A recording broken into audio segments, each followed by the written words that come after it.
서울중앙지검 형사 1부는 사건과 관련해 고발된 윤석열 대통령 부부와 최 목사, 인터넷 매체 서울의 소리 백은종 대표 등 5명을 불기소 처분했다고 밝혔습니다.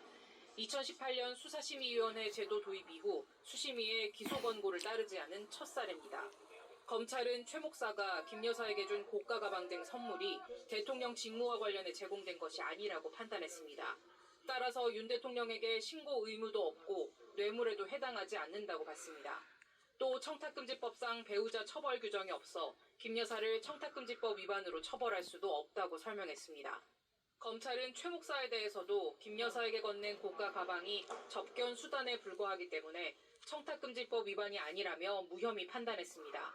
최 목사의 주거 침입과 위계에 의한 공무집행방해 혐의도 사전에 조율된 방문이고 검문을 거친 점 등을 볼 때 성립하지 않는다고 봤습니다.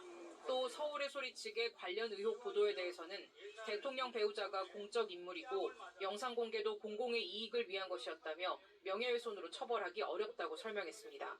검찰은 유도신문이 있었다는 최 목사 측의 주장에 대해 두 차례 조사에서 모두 변호인이 동석했고 영상 녹화를 했다며 특정 답변을 유도하지 않았다고 반박했습니다. 서울의 소리 측은 검찰의 처분에 불복해 항고장을 제출할 계획이라고 밝혔습니다. KBS 뉴스 김소영입니다. 한편 고가 가방 의혹 사건에 대한 검찰의 불기소 처분에 대해서 야권은 강하게 반발했습니다. 야권이 단독으로 처리한 3개 쟁점 법안은 윤석열 대통령의 제2요구로 국회로 돌아왔는데요. 모레 본회의에서 재표결에 붙여질 것으로 보입니다. 김영은 기자입니다. 더불어민주당은 고가 가방 의혹 사건과 관련해 김건희 여사 등을 불기소 처분한 검찰을 향해 국민보다 김 여사가 더 무섭냐며 비판했습니다. 김건희 여사에게 조금이라도 해가 될 것 같으면 법도 권고도 다 무시하는 겁니까? 대한민국의 주인인 국민보다 김건희 여사가 더 무서운 것입니까? 개혁신당은 이제 대한민국은 공무원 가족이 수백만 원짜리 명품백을 받아도 되는 나라로 공식화됐다고 논평했습니다. 반면 국민의힘은 논평을 통해 검찰 발표로 모든 의혹이 해소될 것으로 기대한다면서 특검의 굴레에서 벗어나 민생에 집중해달라고 야당에 촉구했습니다.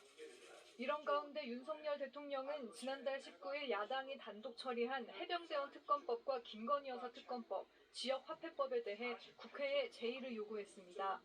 여야 반응은 엇갈렸습니다. 헌법 가치를 바로 세우기 위한 당연한 결정입니다. 단순히 법안에 대한 거부가 아닌 법치주의와 삼권 분립의 원칙을 지키기 위한 책임 있는 조치입니다. 야권이 특검법 통과 의지를 밝히는 가운데 모레 본회의에서 재표결이 이뤄질 것으로 보입니다. KBS 뉴스 김영은입니다. 정부 방침과 달리 서울대 의대가 의대생